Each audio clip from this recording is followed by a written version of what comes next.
Resultado ser suficiente. Vuelven a estar en cabeza, aunque empatados con el Sevilla, y se lo deben a Messi. En el reparto de puntos, de goles y de horrores defensivos, el que más brilló fue Leo Messi. El argentino hizo que el 3-3 final sonara más a espectáculo que a desorden.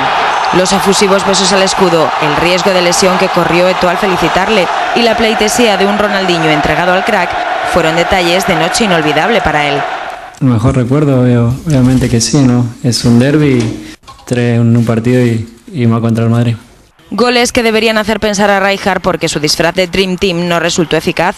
Messi remontó por 3 veces un marcador en contra y en casa y acabó el partido sacrificando el pánico que genera Eto'o y al que solo Casillas demostró ser invulnerable. Valdés evitó que Van Nistelrooy imitara el botín de Messi. Yo creo que hemos estado a la altura del partido, a pesar de que mucha gente pues quizá hoy nos daba por muertos o por goleada. Quizá lo más justo pues puede ser un empate. Hemos tenido la ocasión de ganarla, no hemos ganado, con más goles. No solo empatando, con más goles. Lástima, pero casi sale. Consuelo a medias porque Capello sentó a su mejor hombre y dejó que el Barça se fuera vivo. Guti y sus buenas intenciones dieron 2 goles, el segundo de Van Nistelrooy y el de Sergio Ramos a balón parado.